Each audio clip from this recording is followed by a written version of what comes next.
Hey everybody, welcome to the Muckrake Podcast. I'm Jared Yates, Sexton. Nick, I'm going to get a space heater for my recording studio. It's way too cold down here. I need to take care of this. Well, it's good to know, now before it's too cold, right? I guess so. I mean, I'm going to be hitting the bricks for a little while. Also, just an update, all the phoner recordings that I've done, I got a Bluetooth mic for my phone. Oh, welcome to that world. Thank you. So hopefully if I can figure that out, the next couple of weeks are going to sound a whole lot better than they would have in the past. Good. But for those who don't see it, you should go over to YouTube and watch the show because we have it there as well on the video side. But you can see Jared wrapped up like something out of the, what was it, HBO show we just saw in Alaska? True Detective. Yeah. Yeah, I look like the child in A Christmas Story. Is what I look like, and it has to change. It's time that I take care of myself. I'm getting a space heater. That's what's happening. That's absolutely all you have to do. It's easy. We have the technology. It is the technology. What a segue, everybody. We have a packed show. We have so much to talk about. And by the way, we've heard the calls. We're talking about drones today. Don't worry. We're getting into the drones. You knew that me and Nick at some point or another were going to get into this. Stick around. That's going to be the last segment. You know that you want to hear us talk about drones. In the meantime, everybody go to patreon.com/MuckRakePodcast. Support the show. Keep us editorially independent. Keep us growing. I know you're not watching CNN and MSNBC anymore. And also you'll get the Weekender edition on Friday.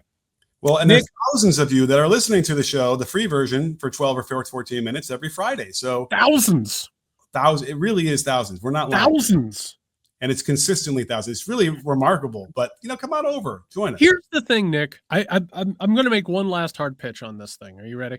Yeah. I travel all the time. I drive in my car. I go everywhere. Everyone knows I don't like to fly. I listen to podcasts all the time. You know what I don't want to do with my favorite podcast? I don't want to listen to like the 10-minute preview of the Patreon shows and then not have that.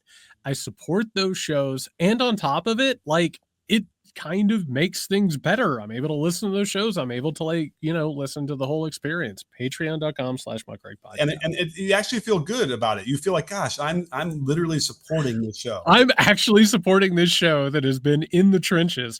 And by the way, as a segue into our first segment, just to remind everyone, actual journalism is under attack. So we are going to need your support going into the new year. I'm so frustrated by the first thing we got to talk about on this thing, but yeah, Nick, we got to start with news. ABC, the American Broadcasting Corporation, has settled a defamation suit with Donald Trump for $15 million. This stems from a George Stephanopoulos interview with Nancy Mace. And it has to deal with Stephanopoulos talking about Trump being held liable for sexual assault. Trump promised that he was going to start going after people with libel lawsuits, and here we go. ABC has settled with him for $15 million. There's a lot that, we can talk about in this actual decision to settle, but also the larger ramifications. It's not good, Nick. It's not good at all. Yeah, I mean, the liberal lawyer people out there are insist that ABC would have won this case. Yep. And certainly what the judge had said was pretty much in line with what Stephanopoulos repeated later. And but remember, this is the one thing I'll say at the beginning is that this is not ABC. This is Disney, right? Yep. This is, we can't forget that Disney is the overarching owner of ABC. And there's a bigger concept here of like we're talking about, because ABC is a big corporation, right? It's a big thing. Disney is on orders of magnitude, like probably one of the biggest corporations we have in the country. And that there's something to this where they're like, let's come up with a number, like whatever. Because remember, how much did Fox News have to pay for their defamation? Oh my God, just a massive amount. It was hundreds of millions. This is $15 million. So this feels to me like some sort of cigar smoking back room, whatever, we'll just take care of it thing, which these two people, the Trump administration and Disney, should not be in this room together smoking cigars. No, but they are. And, one of the things that we've been watching over the past couple of weeks, it's a who's who of who's going down to Mar-a-Lago and who is donating to Trump's inaugural fund, right? It's all of these tech companies, Bezos, Zuckerberg, basically anyone in this country that is a member of the oligarchical class. And why are they doing it? And we'll get more into this in another story that we unfortunately have to talk about, which is you want to get in while the getting's good, right? You want to get on the right side of Donald Trump. Yes, you could beat Donald Trump in a lawsuit, but it's probably more lucrative for you as a corporation to go ahead and eat crow, pay the money, try and get on his good side, repair relations. That way, Disney and every other part of their subsidiaries can not be harassed by the Trump administration and could possibly get their beaks wet, right? See what I did there? I didn't say weeks wet. But you want to get your beaks wet in this new administration that is going to be helping corporations and the wealth class to become more and more wealthy.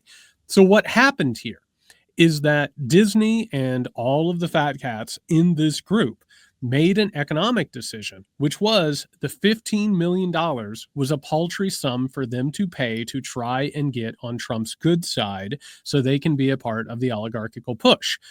Never mind, of course, that it hurts journalism, that it sets a precedent in the future for a lot more of this lawfare to be used, which we'll talk about in just a minute, and basically just, continues the push to capitulate with Donald Trump as he comes into his second term. Yeah. And the journalism attack is probably the worst part of it. I think even it's the law part of it as well. You're not supposed to have frivolous lawsuits, which he likes to do. I was actually surprised he even filed it, because a lot of times he'll just, threaten to file these things. He actually, I believe he filed a lawsuit against CBS as well for editing Kamala Harris's interview before the election. And as far as I can tell, that's still up in the air. Like that's still in the somewhere out there, perhaps being ready to go to trial or something like that. But it's chilling. It's chilling, because imagine that he's going to sue CBS and I don't know, maybe win or maybe get a settlement because they did editing to an interview, which is not illegal. Like what are we doing here? Well, and this comes along with the revelations and that Trump and a lot of his cronies, including Pete Hegseth and all of those other people around him, that they have decided that it's in their best interest to start using lawfare against critics of them and journalists and media platforms and you name it. And Nick, here's the real crux of this thing. This class of people has so much wealth that it's absolutely no skin off their nose to throw a few million at something that could potentially break the back of a rival or go after people and make an example out of them. Here's the problem. The people on the other side of those lawsuits, they don't have that money. They don't have those resources. And on top of that, they don't have the time. If you think that Donald Trump was meeting with his lawyers around the clock, talking about ABC, The Times, CBS, any of those things, it's not even something that he thinks about. Mm-hmm. It's something that happens away from him, which is also something we're seeing with Elon Musk as well. The amount of lawsuits that he's getting involved with and throwing money towards it, much like Peter Thiel did, of course, with Gawker back in the day with the Hulk Hogan lawsuit. These people aren't bothered by it. They don't really even have to be in meetings, and the money that they're spending for these lawsuits, it doesn't even affect them. The problem is the people on the other side of the ledger don't have that time, do not have those resources, and it comes to dominate their lives. It turns into a form of harassment. So basically what we have here is that the excess wealth has gotten to the point where it has become a weapon and a cudgel, because they don't have to deal with it, but it will absolutely turn your life into a living hell. Well, we have to mention this really quickly, that Musk is also trying to get rid of the accident reports for full self-driving cars because it shows how many times his Teslas crash. Now, in fairness, they're the majority of cars that are full self-driving. So, of course, they're going to be the majority of crashes as well. But think about that's going on. He's just going to try to eliminate that so no one knows anything about this and there's less, accountability for him.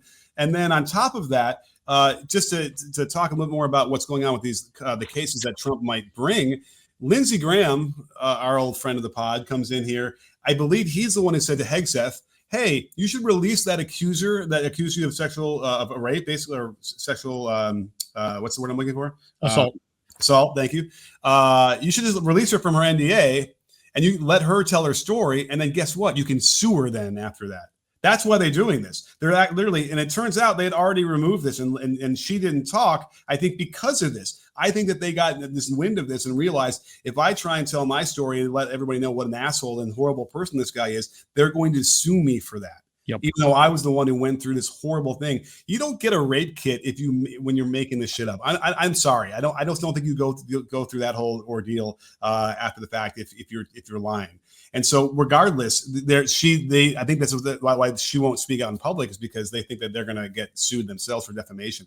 It's oligarchy. It is authoritarian. It is whatever you want to call it. And it's as bad as it can be.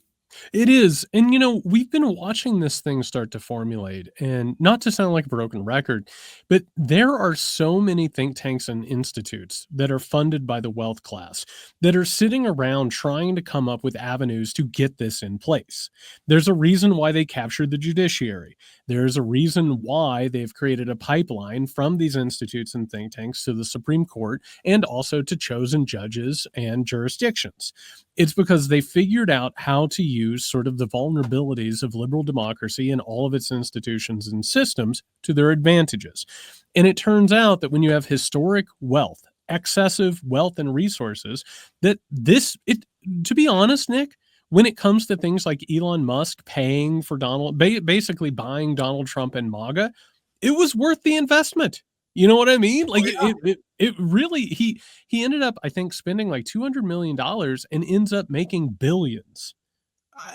That's not enough. It's more than billions. It was like 100 billion or something. It was like 100 to 200 billion, depending upon who you're listening to, because God knows where all this wealth is. The entire point is that things have been tilted so far that it was going to reach this point where these strategies and their corresponding personalities and pockets of wealth were just going to create overwhelming circumstances. So yes, you're going to see Disney and ABC, NBC, CBS, all of these different media platforms.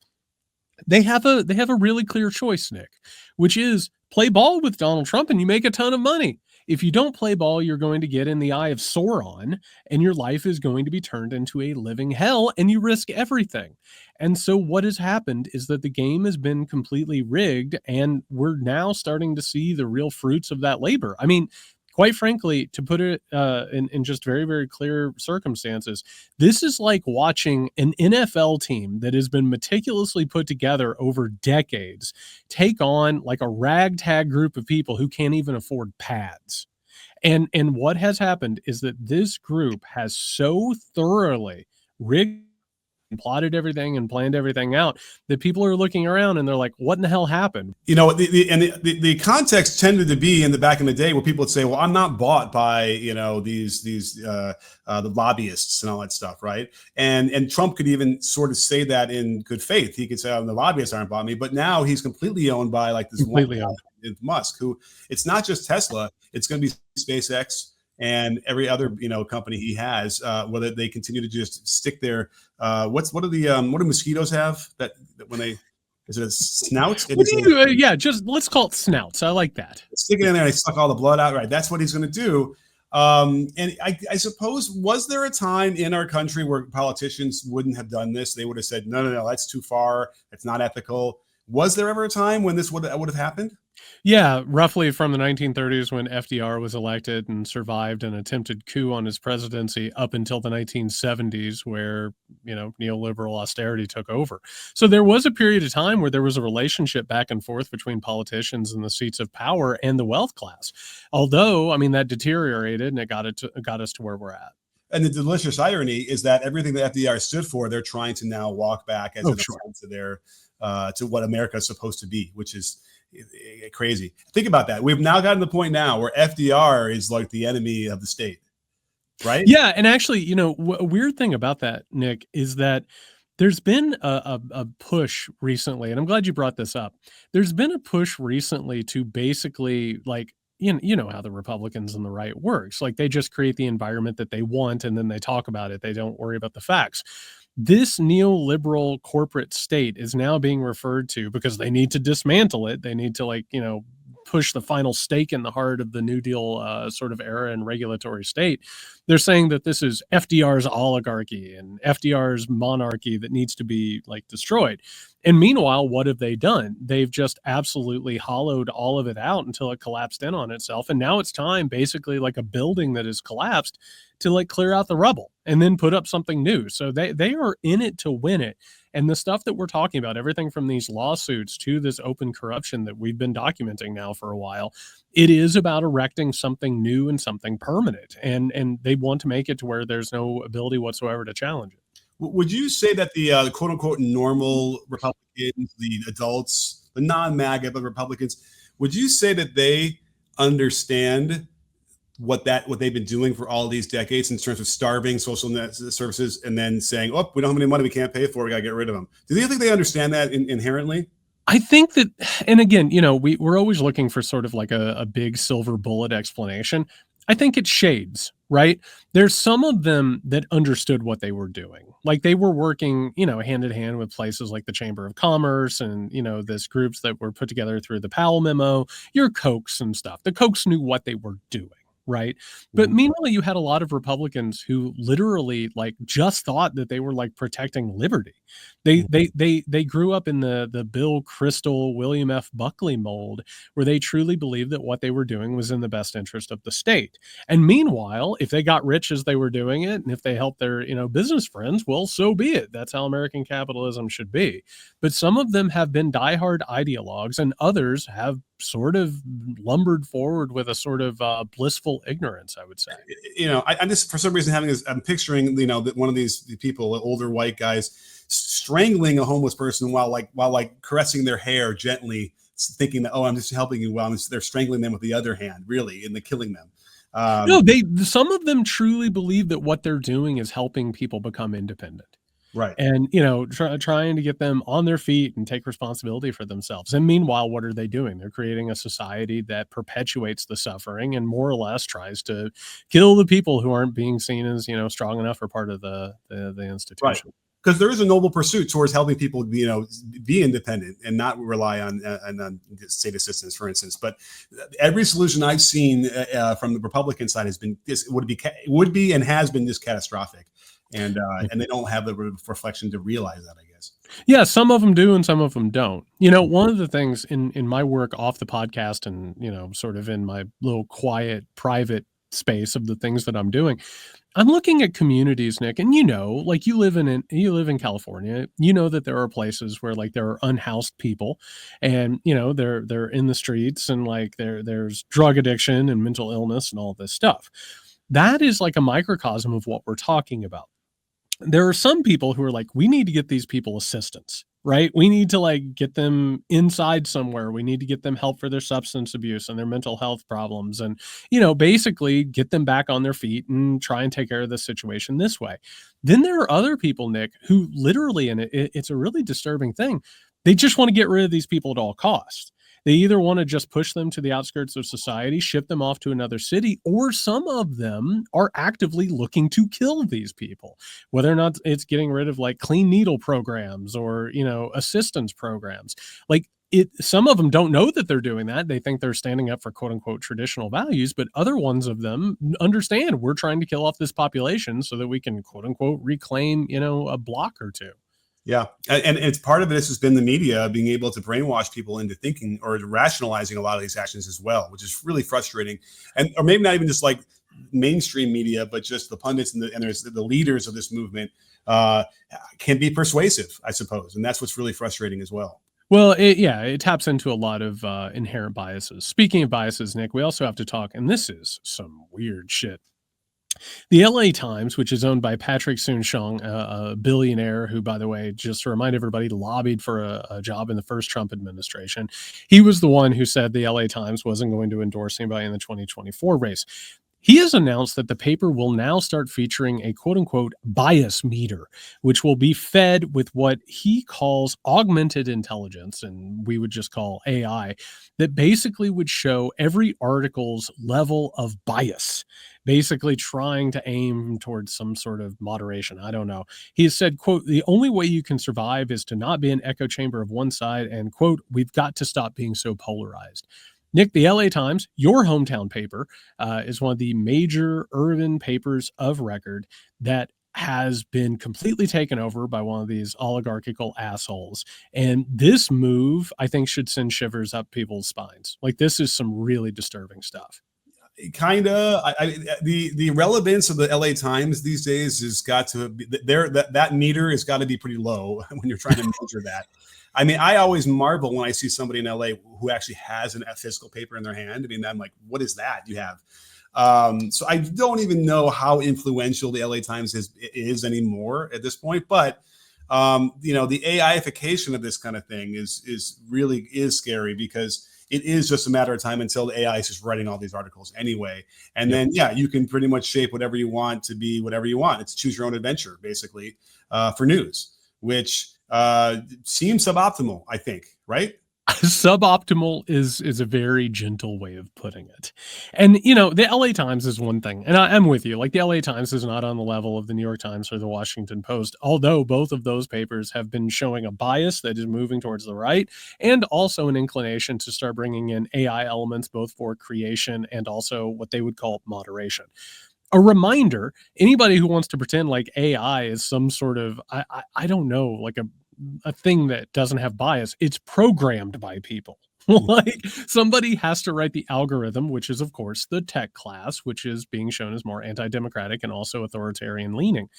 The whole point, and I think this is why we need to pay attention to this, Soon Shang bought the LA Times. He doesn't particularly care about journalism. See also Bezos Jeff, who bought the Washington Post, one of the papers of record, one of the most influential journalistic organs in American history, if not world history.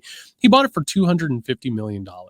And Nick, $250 million for Jeff Bezos, I mean, that's like you or me going and getting a coffee in the afternoon because we want to, get a little pep in our step.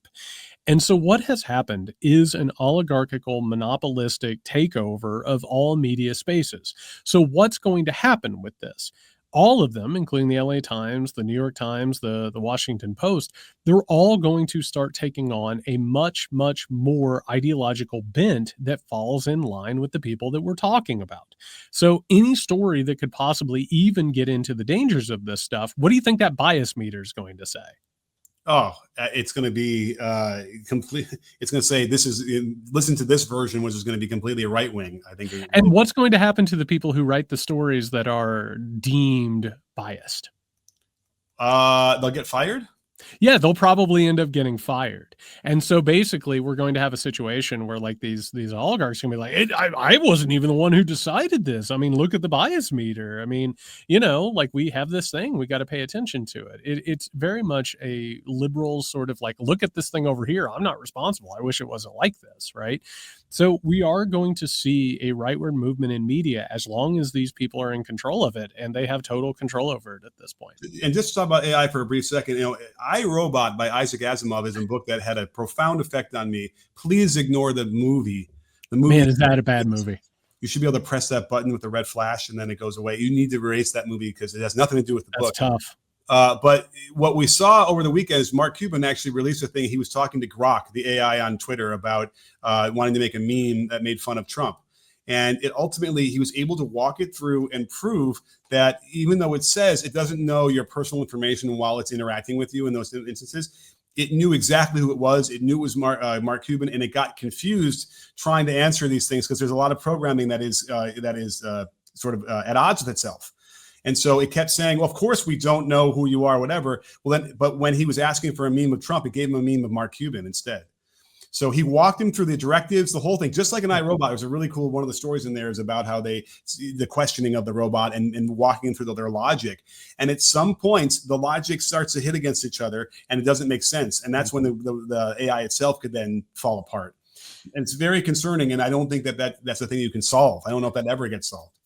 I have a reputation as a bit of a Luddite, and listen, just me saying I got a wireless mic for our recording when I'm on the road, like, I need people to understand that is a big move that for me. Like, that is not a Jared Yates Sexton thing. You will admit that, correct? Correct. Okay. But it's not that I'm a Luddite. It's that when you look at technology, you have to understand that the people who program the technology and own the technology, I don't know, I'll just throw out some terms here, the people who own the means of production. Right. When you start to understand that those people are in control of it, you start to understand the direction that these things are moving. And when it comes to its usage in like journalism, my God, everyone should have an understanding that, yes, our media is really bad right now. And it has been bad for a very, very long time. But adding this stuff that is being programmed by the same people who have now effectively taken over our government and our economy, it's not going to get better. It's not like those people have an interest in actual journalism and objective reporting. Like when we say, we have to stay away from echo chambers of one side, what they're saying is they're going to intentionally move the dialogue. And whether or not people are reading those papers or not, they have a tendency to affect conversation and also the view of the world. The New York Times and the Washington Post are almost as responsible for the results of the 2024 election as nearly anybody else. The fact that they have moved the conversation and perception of reality so much because they are under the control of corporate owners. You know what's even worse than that in society right now? Oh God, what? The Postal Service. Nick, yeah, we got to talk about the fact that the Washington Post is reporting that as he prepares to become the 47th president of the United States of America, Donald Trump is really, really taking under consideration the goal of privatizing the Postal Service. This, is one of those stories that I think some people might not pay attention to. The Postal Service isn't the sexiest topic whatsoever, but if they are to go ahead and privatize it, which is kind of what they want to do with the entirety of the government at this point, this could have some massive, massive consequences. Something that kept me up at night for a long time was when Louis DeJoy, the Postmaster General, was called before Congress several years ago. And, they were very smug in the Congress people because they were like, oh, well, you're going to be gone pretty soon. And he retorted to them, oh, I'm not going anywhere. I'm going to be here for a long time. Yep. And I remember it was chilling. So that's paraphrasing. We said something like that. Because I'm like, how did he know? How did he know that he was going to be able to stay in that job? And then obviously maybe he didn't know that Trump was going to be reelected. But it turns out that getting someone out of that position is really, really difficult. But It even goes back to the obstructionist Congress that Republicans showed against Obama, because just really quickly, there's 9 governors who vote on this. 6, you can't have more than, I think, 5 from one political party. But when Obama was president and all those the governor's seats were expiring, the Republican Senate would not appoint anybody else. They completely ground that to a halt. So the only time they were able to get new governors in was when Trump came into power. They had control of the Senate. And, oh my God, look at that! Now we can finally confirm some people, and that's what got Louis DeJoy elected originally. And they did spend time. Biden did, trying to get rid of those governors and replacing them with their people. Ran out of time. Couldn't do it. He's still there. It's amazing. Yeah, Joyce sucks. And, he's going to be one of those figures that doesn't get remembered by history, but has been a really important driver in a lot of this. I want to say a couple things. When we're talking about the United States Postal Service, I'll be honest with you, Nick. I don't like going to the post office. I don't like having to go and deal with that for a variety of reasons. I don't want to have to deal with sort of the hassle of it. The same way I don't like to go to the DMV. There are all of these things that are in place that are sort of remnants of the administrative state that don't feel good and they don't work particularly well. Well, guess what? We're talking about the Postal Service not because, oh my God, look at Trump privatizing. Well, I mean, Nick, we could fill up a week's worth of programming talking about what Trump plans on privatizing, right? We could never stop talking about it. The United States Postal Service is a public service. It is more or less the connective tissue that keeps Americans who live in a very, very large country, for anybody who doesn't keep track of this stuff, they're able to connect with each other and send each other things through the mail and via communications cheaply and usually pretty effectively. This idea that it's supposed to not run a deficit, there's a reason we have a government, which is so the government can run up deficits in order to do the things that we need done. The idea of it being run like a business is asinine bullshit. So if we're actually talking about the privatization of the Postal Service, Nick, let's talk about what we're talking about. There's a reason why Jeff Bezos went and visited Trump. There's a reason why Jeff Bezos has donated to the inaugural fund. We talked about they want something from Trump and this new corporate oligarchical regime. Who in the world would benefit from the U.S. Postal Service being privatized more than Jeff Bezos? Because yeah. Nick, you're privatizing the postal service. I assume that you need a logistical network that can get things to people very, very quickly, right? Like and for like a lower cost. Oh, I have to assume we could probably help with that. You know, Amazon has a long, long record of doing this. And Nick, real fast before we move into the next part of the problem with this, remember when Amazon sold everything cheaply and took a loss on everything? Why did they do it? So they could destroy all competitors and then raise their prices. That's also the Walmart model for anybody keeping track at home. So what would we be looking at? We would be looking at a period of probably cheap prices that would rival the United States Postal Service. And then where would the prices go, Nick? Up. They would go up because there would be a monopoly over it and they could charge whatever they wanted. The next part of this, and this is one of the reasons why FedEx, UPS, all of that, why the rise of those private corporations has been such a concern. Do you know what separates the United States Postal Service from those groups? And by the way, like, it's not just cheap prices. It is a guarantee of privacy. The United States Postal Service doesn't look in your packages unless they detect some sort of a hazardous material or possibly illicit substances. In this case, there would be no guarantee of privacy in terms of the communications and the products that you would be sending to people. This also has its roots in things like the Comstock Act, which was one of the things that got pushed during the eugenics period and also anti-woman period of the 20th century to try and keep women from getting information about reproductive care and, you know, everything from abortion to you know, pills. This is one of the really frightening parts of this, which is privatization opens up a whole lot of other avenues that would affect our lives in ways that most people aren't even aware of at this point. Absolutely. Now, I was thinking about the Bezos thing, and is it pretty safe to say that Trump governed based on who voted for him and would withhold money to communities if they felt like they didn't vote for him? I would go so far to say that the Trump administration during the COVID pandemic more or less damned people in blue areas and places that he didn't find sufficiently loyal to suffering and death. So yes, I would say that is true. And just even recently, like the stuff he spread about hurricanes in North Carolina, in areas that he felt didn't vote for him enough in other elections, he pretended that the FEMA was doing it, wasn't going to Republican houses. Like, he was willing to spread absolute horrible lies about the government or about areas if he felt like they weren't have fealty to him.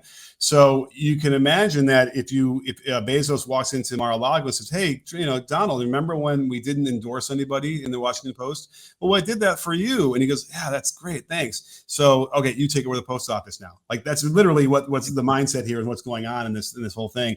And it's going to end up killing people in this next administration, because we know that Trump will continue to do this and only govern to people who he feel are sufficiently loyal to him. People are going to die. And people are going to die. I'm not being hyperbolic. People are going to die because Donald Trump won a second term. And that reminds me to tell everyone again, at this point in which you are waiting on Trump to take power, if you are listening to this, wondering what you can do, reach out to the mutual aid groups in your area, the people who are taking care of people who are doing without, who are trying to make up for what the government doesn't actually invest in. Ask them how they need help, not just in terms of money, but ask how you can volunteer, how you can form relationships. When it comes to the Postal Service, God knows what that's going to lead to. God knows if that's what's going to happen, but it is going to be a rash of privatization, the likes of which I don't think most people are prepared for.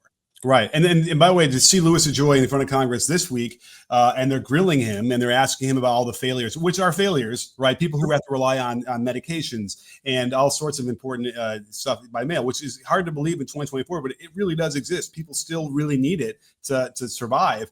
You have him putting his hands over his ears, pretending as if he's just some sort of like liberal guy who is attacking him for his politics. It turns out it was a Republican who was doing the attacking and trying to walk him through this stuff. That image is going to probably represent everything we need to know about what's going to happen over the next 4 years. Yes, and just real fast on the subject of the Postal Service, the DMV, Veterans Affairs, you name it, right? Is it fair to say that those institutions need reformed? Yeah, they do, of course. Okay. So real fast, Nick, just to go ahead and talk about something from the past, something like I don't know, No Child Left Behind, in which quote unquote failing schools would lose funds. What do we know happens when something that is struggling gets its funds taken away? Well, I mean, in that terms, you might get people who will lie about the results to get the funds back. Well, they'll either lie about the results and it will get worse, or they'll talk about the failing results and then lose more money. And then all of a sudden, the Republicans look around and say, what are we supposed to do? We have no choice but to cut this stuff. Yeah. The entire point is that there's an actual problem that the Republicans have exploited, saying, here's a problem, it needs fixed. And what is their choice? It's to privatize and give it to their wealthy cronies and the wealth class, as opposed to investing in these things, updating these things, and actually giving them the help that they need. It's a self-fulfilling prophecy over and over again. And for what it's worth, I was a teacher during the No Child Left Behind, and there was a grace period where they had to establish a baseline for improvement. And I think it was like 2 years. So they tanked the numbers for those 2 years. So, students just didn't get as quality of education because we wanted them to do badly on these tests so that we could show improvement, 2 years later. You want to know something weird, Nick? The quotas within the Soviet Union, as the Soviet Union started eating shit, they did the exact same thing. They looked at the quotas, they looked at the numbers they were supposed to have, and what did they do? They lied. Yeah. And so when you start putting these things on, they start failing. Nick, speaking of concerning numbers, man, we're on fire with segues today. Let's just stop for a second and appreciate it. We're actually killing it with the segues today. Well, until now. Well, I'm bringing people on. Right. There is now a growing fear that the Republican Party is going to trigger a constitutional convention. For those who don't know, a constitutional convention is where the states get together and they're able to fast track changes to the Constitution at a breakneck pace. It requires 2/3 of the states to get on board. At present, that would be 34 states. For a little bit of background right now, the Republican Party controls 28 of the 50 states, which means that they're 6 off from that. But Nick, wouldn't you know, there are more than 34 applications for a constitutional convention that are on the record before Donald Trump takes power, which I don't know about you, but that doesn't make me feel better. It's kind of like, when you see those movies about cold cases and they're like, hey, go out in the back. There's like all the files. And then he walks in there and goes, okay, which file is it? He goes, the whole wall are the files you're looking at, right? So this reminds me of random states from decades ago had filed, an application for a constitutional convention. No one is around from that era anymore. And but somehow someone has to remember or realize, oh, you know what? We still have that outstanding and it's in there where then someone can now, like the Trump administration, take advantage of. It's pretty crazy. It really is. And I think that to look at how this thing has happened, because there in California, you have a state rep who is trying to withdraw all of California's applications for a constitutional convention. God knows if they'll get it done, but there is a possibility that Donald Trump will come in power with a vast majority of the states on record calling for one. Could they call one? I don't know. But then I hear people saying, well, won't someone stand up for him? Have you looked around at the Democrats lately? I don't think you're going to get a lot of pushback on that. We also need to look at this and understand there's a reason why the Republicans have been spending so much time with the likes of Viktor Orban and Javier Milei and all of these right-wing authoritarians around the world. They are taking notes. They're looking at how those particular countries have been rigged, how their budgets have been slashed, how things have been privatized, how they've taken over democracy. They're looking for stuff like this. I'm not telling you that they're going to do it, but I'm telling you that the right-wing think tanks and institutes have been looking at this for years. I've read their files on it. I've read their reports. They've wanted a constitutional convention more than most anything, basically to scrap the parts of the Constitution that so-called quote-unquote originalism runs aground of. I also would not be telling the entire story if I didn't talk about the fact that this mess is in part due to the Democratic national strategy, which originally was a 50-state strategy. I always talk about this with Howard Dean, which made the possibility of Barack Obama's landslide in 2008. This sort of conceding states, so-called red states, and then just having a slate of, swing states, which, by the way, all went Republican this time around. The Democratic Party owns a large portion of the responsibility for creating a situation like this. And who even knows? 28 Republican states could all get on the same board because they take all of their talking points from the same think tanks and institutes. Are you going to tell me there aren't 6 states that might want to get in a constitutional convention in order to try and move the Constitution in one way or another, and then get in the room and get absolutely rolled and have deal making the likes of which you've never seen, particularly because the wealth class owns a large portion of our political class? This could happen. This is something that we should take seriously. And if Democrats and lovers of freedom or the Constitution or whatever are actually concerned, they should be taking some steps to try and knock this thing out before it gets started. And just so it's clear what a constitutional convention is, right? It's like if they have enough votes from the states, they can actually rewrite the Constitution itself. Now, from scratch, yes. But there's a vote after that, right? When they come together to rewrite it, they now have to vote on the actual policy that they're writing, right? Like, do you know what there is a vote, and again, it would take that type of a majority. But Nick, right now in this present situation, I'm not so sure that you wouldn't have some of the worst chicanery that you've ever seen. Mm-hmm. I mean, not just outright corruption, but blackmail, which you're often pointing out. Like the amount of people who could be influenced going into this thing. Like, it's better not to get in the door, is right. What I would say. But what the weirdest thing about this is that if you had asked me this before I realized that the Trump administration was trying to be behind this, I would have been like, rewrite the Constitution? Awesome. Let's do that. Go. Let's rewrite every bit of language in that thing so it's updated to our modern language. We know what the fuck it's trying to say, you know, like that would be amazing. Let's finally get the Second Amendment rewritten properly so we can understand what they wanted in the beginning. So, but that's what's interesting about that is that, you know, there are all these moments where we can all agree, everybody across the board, that certain things, the post office doesn't work that well, or our public schools need to be fixed, right? And it's amazing how quickly those things turn in different directions depending on what political party you're in.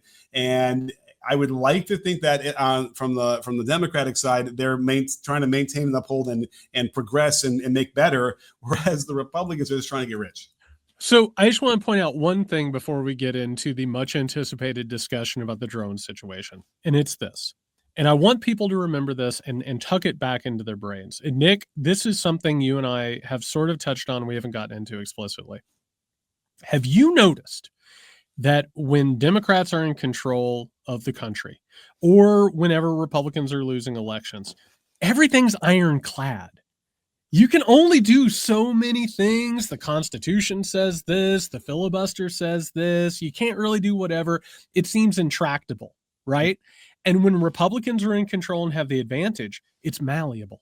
Yeah. Right. Like all of a sudden, like birthright citizenship might be able to go away.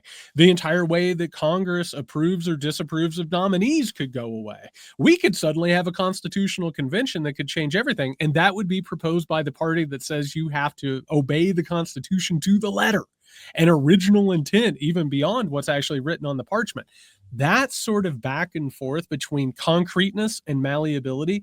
Notice who it serves, notice how it happens, and notice the times where it's taking place and other times where it's not happening.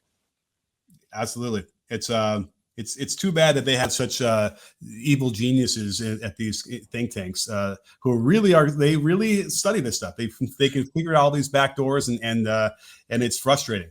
Nick, I'll tell you, as somebody who is trafficked with nonprofit organizations of the liberal and progressive variety, you know what they talk about all the time? It's trying to raise money to simply keep their lights on. Yeah. If you think right-wing think tanks and institutes, the ones who write these laws and create these plans, are worried about keeping their lights on, I have another story for you. Yeah. All right, Nick, we have to talk about drones.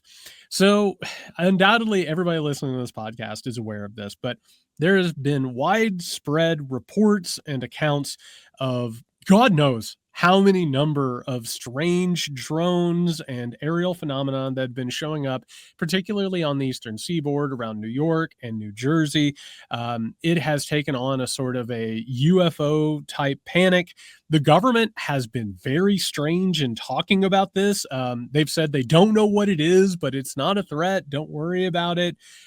Meanwhile, equipment's been thrown here and thrown there. We don't exactly know what's going on. This is a very, very, very strange situation. I want to talk about what I think it could possibly be and also what it means about our current American sort of reality. But what were your initial reactions to it, Nick? How do you feel about this strange phenomenon that's been cooking up lately?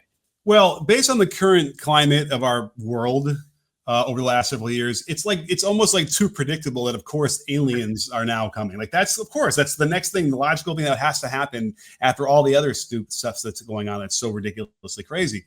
Listen, whether or not there is intelligent life out there, I am definitely open to that possibility. So I'm always interested in the next thing about that. But this one, I guess, are we ready to actually say what we want to think it is, or are we just going to talk? Well, so basically, I've boiled it down to 5 things that I think it possibly is. What do you think is going on? Okay, so the obvious answer. What's the rule? What's that law? Murphy's law? No. Occam's razor. Occam's razor. Is that it's just people flying some drones, around the night. Big deal, right? Yeah, but some are the size of cars. Yeah, some of these are really big. That's true. So that's like 6 feet wide or whatever. So, okay, so it's not me with my little drone filming some stuff at night, right? Which wouldn't even come out because you can't see at night. Wait, do you think it's every documentarian in the United States of America? Well, yeah, right. Or they're to make the next Netflix documentary because you have to have that drone footage now. Every one of them. Recording of You know what I laugh about every time I watch a documentary is I think about how it must have felt to be a documentarian in the United States of America the moment the drone came out, and like that had to be like the first time you saw an electric light. You're just like everything is changed. Like reuse his photo 3 times. This is awesome. Yeah, this is great. So yeah, and by the way, that's happening in other places. So as it's starting to pop up across other places in the country, I have no doubt is just people like, wait a minute, I want to fly my drone so I can get that attention. But here's what I read. Here's what I thought. I saw somebody thinking that, and it sounds as plausible as anything else, is that they're going around looking for nuclear weaponry signatures, which would come out as like a heat map or whatever when they're going. I mean, it works better at night. Is that tied into like, Ukraine and like missing nuclear weapons or whatever? Like, I don't know, maybe, but that is interesting to me in some degree where like they're trying to keep peace and kind of protect the country from that kind of thing. And that's as plausible as anything else as I can come up with. Okay, so here's the list of stuff, and I'll just give you my brief little overview. Here are the things that I think are possible. I mean, aliens, why not? I mean, like you, it's just like at this point, like maybe. I don't know. Like that's the world that we live in. The next one is U.S. training, right? This is the United States training a lot of their new technology, particularly as we're inching up on a possible World War III situation. I think I said in a live stream with you that I think someone asked what World War III would be like, and I said that it would largely be based on drone warfare. Right? It would be whose algorithms would most fight against one another, and we'd see a lot of that. So maybe that's it. There's also the possibility that it's foreign countries that are spying, and also something that I'm not seeing a lot of, which is if there is going to be a World War III and a major conflict, you have to solve the problem of nuclear deterrence, which is you have a bunch of nuclear states that if they're attacked, they can simply shoot off nuclear missiles. Well, you have to figure out a way around that, which could possibly be drones that could, jam signals and electronics that go to nuclear missiles. The next one is what you just brought up, which is the theory that this is somehow or another looking for a possible dirty bomb within, the United States. If that's the case, that's terrifying. And I just want to go on the record right now, Nick, and say that if something like that goes off in the United States of America at this point, and by the way, it would be convenient if it happened during a Trump presidency. I'm just going to leave it there and we don't have to talk very much more about it. What we would see would be 9/11 times 100. Right. It would change our culture forever. And this right-wing authoritarian push that we're in right now, it would really, really shake off the game board. Right. And the last thing that I'm just putting out there, security theater. What do we love in this country? We love flying our jets and showing people the strength of the military. We love, sort of displays of strength. We don't know what it is. And I don't know that we're going to know what it is, maybe ever. But I do want to point this out, Nick. This is indicative of a point in which most Americans feel like things are completely out of their control and that larger machinations are happening that they can't control and that they can't manipulate and or put pressure on. This looks a lot like the UFO panic that we had in the 1950s as the Cold War started taking off. And what inspired that, Nick? Sputnik. The first satellite, which felt like we were vulnerable and anything could happen. And then all of a sudden we started looking in the skies and seeing threats everywhere. I don't know what's happening here. I think there are some definite like ideas that have some attractiveness in terms of explaining it, but I think the larger thing is it represents an inherent fear and powerlessness and lack of control that the American citizens have. Because a lot of these things are just planes and helicopters that people are misidentifying, and they're looking for it. It's a mass panic in a way. Yeah, I mean, hopefully it wasn't stars like one of our local politicians thought. He got roasted endlessly because he showed Orion's belt. But I have a feeling that whatever picture he showed, like there were other things in there he meant to show, but that's all that came out in the video, in the picture, or whatever. But yeah, I mean, the way that the silence and the strange reactions to things, even like guys like Chuck Schumer, who should be kind of in the know at that point about what it might be, it is wishy-washy enough that does feel like it could be one of those things where it's really, you know, the explanation would cause a panic, and they can't afford to do that. But I certainly think that what you mentioned in terms of timing wise of the Trump administration stuff, you know, definitely gets my my antenna up about it, because you know, what 9/11 did for the, you know, for the Republican Party is profound, perhaps waning, and you know, we get to the point where they need something else. Well, Nick, on that topic, and I'm just spitballing here. I'm just throwing some things out. I'm just remembering some things.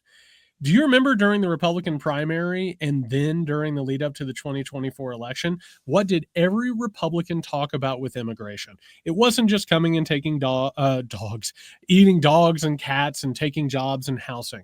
It was that somebody was going to smuggle something in through the border, and we needed to be proactive about it before it happened. We heard that over and over again. I'm just saying it would be convenient if something like that were happening. I'm not like sitting here telling you something's happening. I'm just telling you that I have seen enough of this stuff take place. It feels very strange. And they'll have an information packet about the person who brought it in within minutes. And the entire point of what I'm talking about here is we can speculate, which, you know, I don't know about you. I was looking forward to having this conversation. Like, as this thing started building up, I was like, I can't wait to talk to my friend Nick about this, right? Yeah. Because you are the guy that I want to talk to about this. The larger truth of it, though, is that it reflects a fear within the United States of America that things are completely out of control, that they're on the decline, that people can't actually change things. And it makes you feel, evolutionary wise, it makes you feel like you're lower down on the food chain, right? I mean, that's why we're afraid of lions and, you know, predatory animals and stuff like that. But this whole thing is very, very strange. And I don't feel like it's actually getting even the attention it deserves. Mm-hmm. And it also shows that, you know, the military industrial complex, it holds all the cards in this country. And the fact that we're not kept up to date about this stuff, I think, is really troubling.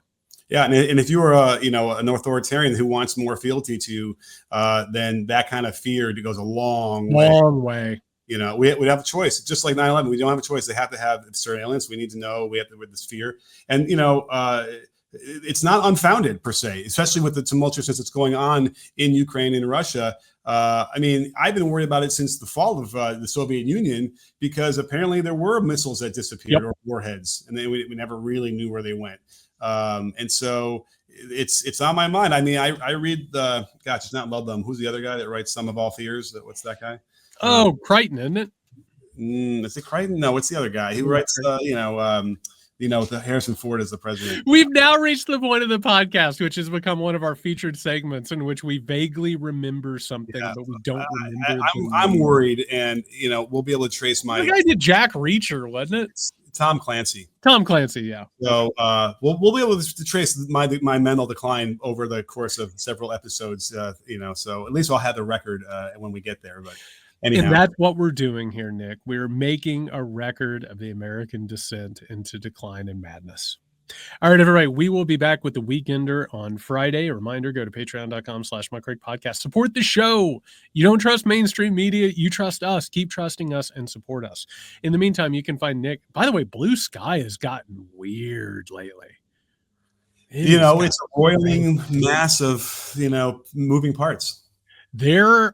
I'll just say this, and we maybe can talk about it later. There are some operations taking place on Blue Sky that are really troubling. Oh, you'll text me later. Real disinformation shit going on over there. You can find Nick on Blue Sky at Nick Hauselman. You can find me at JY Sexton. Be safe.